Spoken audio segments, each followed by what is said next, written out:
We've advanced within striking distance of Aquila fortress. Fenrir, the whole reason they started this war is being made right here on this base. It's our duty to wipe this base clear off the map.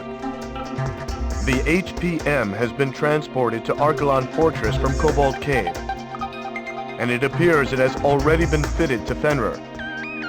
The weapon works by emitting microwaves from both Fenrir and Aquila fortress to create an overlapping field effect, detonating all fuel caught in between. Fly too slow for too long, and you'll be tracked by the targeting system. If you don't escape quickly, your fuel tank will explode. Thankfully, the targeting system has been impaired by the destruction of the satellite targeting facility at Cobalt Cave. Even with the targeting system impaired, the HPM still poses a threat. Be careful. We've also received intel that the Aquila fortress is equipped with the same type of shock cannon employed on the Gleipnir. Sir, we've succeeded in freeing Aurelia. The war should have already been over for us. But someone has to put an end to this. Just make sure you come back alive.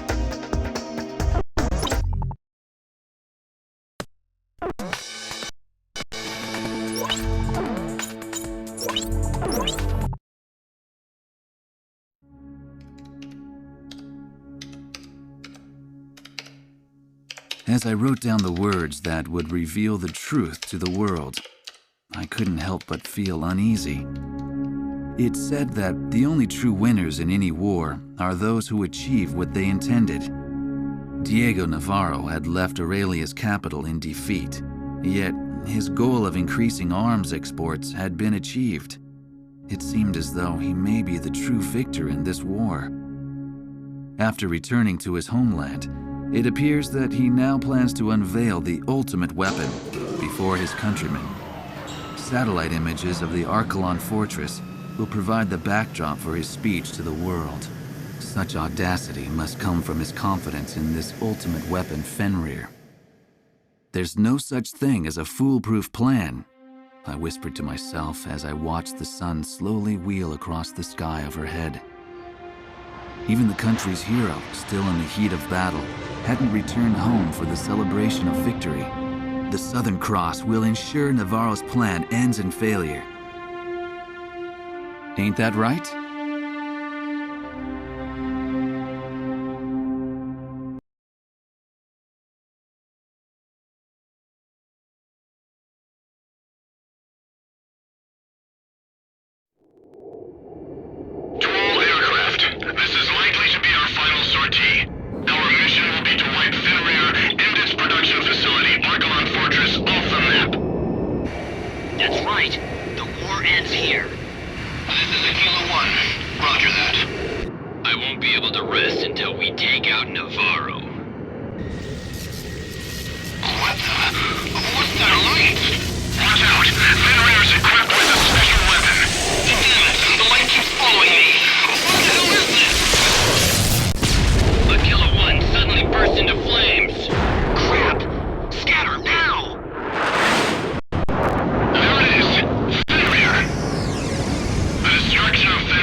That attack probably came from Fenrir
Southern Cross for you.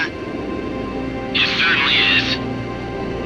He's Aurelia's hero after all. Crux to Griffiths 1. That was a little too risky, sir. It made me nervous just watching you. It wouldn't feel like a victory if you weren't there to celebrate it with us, sir. When you think about it, you can't help but feel sorry for Laysath's soldiers. They were nothing but pawns in Navarro's sick game. Well, it's finally over, isn't it? Let's head home. To Aurelia.